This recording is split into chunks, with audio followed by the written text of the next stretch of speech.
CM के संभावित चेहरे हम हमारे दर्शकों को बताएंगे कि सीएम के संभावित चेहरे कौन कौन से हैं। ग्राफिक के जरिए जरा यहाँ पर समझे कि कौन कौन से उम्मीदवार हैं सीएम पद को लेकर। कांग्रेस को लेकर भी हम बात करेंगे और बीजेपी को लेकर भी हम बात करेंगे। पुष्कर सिंह धामी भारतीय जनता पार्टी के चेहरे हैं।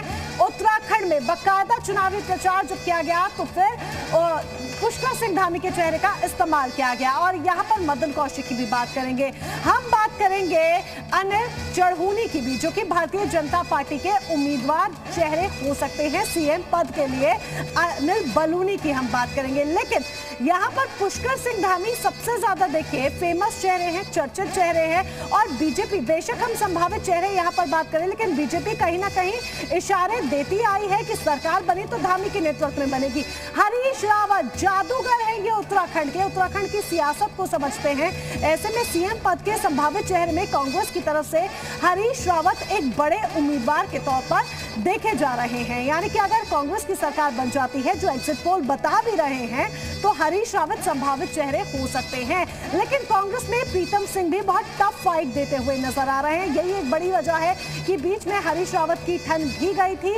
और एक और संभावित चेहरा यहाँ पर हम आपको ग्राफिक्स के जरिए दिखा रहे हैं, जो कांग्रेस की तरफ से सीएम पद का संभावित चेहरा या ये कहें कि उम्मीदवार नजर आ रहा है। लेकिन यहाँ पर सबसे आगे रेस में कांग्रेस की तरफ से हरीश रावत ही है। लेकिन देखना होगा कि सीएम के चेहरे के तौर पर आखिर कांग्रेस किसके नाम पर ठप्पा लगाएगी अगर उत्तराखंड में कांग्रेस की सरकार बनती है। तो अब शिल्पा का रुख करेंगे।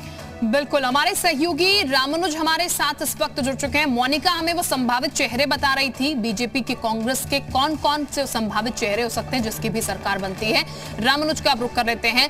रामानुज, एग्जिट पोल की अगर बात की जाए तो इस बार कांग्रेस भी लगातार ये दावा कर रही है, बहुत काम हमने किया है, हम सरकार बना रहे हैं। हालांकि बीजेपी तो सत्ता में है ही, लेकिन कांग्रेस को बढ़त मिलती नजर आ रही है और कांग्रेस सरकार बनाती हुई नजर आ रही है। वो जादुई आंकड़ा जो है कांग्रेस को नजर आ रहा है। जमीनी तौर पर आप क्या देख पा रहे हैं? शिल्पा जी, मीडिया का जिस तरह का एग्जिट पोल का आंकड़ा सामने आया है, उससे यकीनन कांग्रेस पार्टी के जो अभी तक का रिएक्शन रहा है उससे उत्साहित है। और आंकड़े को अगर रिजल्ट में तब्दील होता 10 मार्च को देखेंगे तो यकीनन उत्तराखंड में सत्ता परिवर्तन हो सकता है।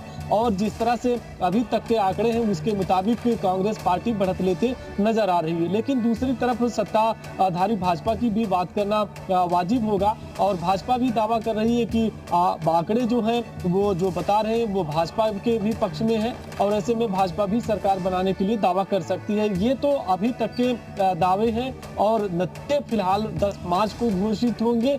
सबसे महत्वपूर्ण बात उत्तराखंड की है, जिसका आपने भी जिक्र किया कि 21 साल का उत्तराखंड हो चुका है। यहाँ सत्ता परिवर्तन हर 5 साल में होता रहा। वो ट्रेंड इस बार बरकरार रहेगा या उसमें कोई नया रिकॉर्ड जुड़ेगा, ये देखना होगा।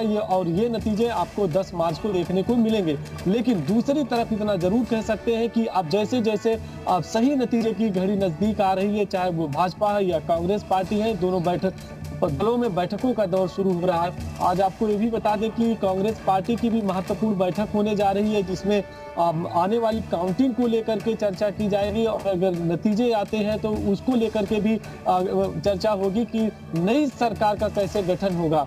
ये कांग्रेस की तरफ से अपनी स्ट्रेटजी तैयार हो रही है और इसी तरह से भाजपा की तरफ से बैठकों का दौर शुरू हुआ है। कल आपने देखा कि भाजपा की बैठक हुई थी और इसी तरह से अब बैठकों का दौर शुरू होने वाला है। लेकिन इन सबके बीच में कयास जो लगाए जा रहे हैं वो यही है, जो अभी तक के राजनीतिक समीक्षक भी मानते हैं कि उत्तराखंड में अगर जो ट्रेंड था वो 20 साल का वो बरकरार लौटेंगे आपके पास। हमारे संवाददाता जी मीडिया रिपोर्टर लगातार हमें उत्तराखंड की सियासत के बारे में बता रहे हैं कि किस तरीके से जो परिवर्तन है वो एग्जिट पोल के अकॉर्डिंग देखने को मिल रहा है।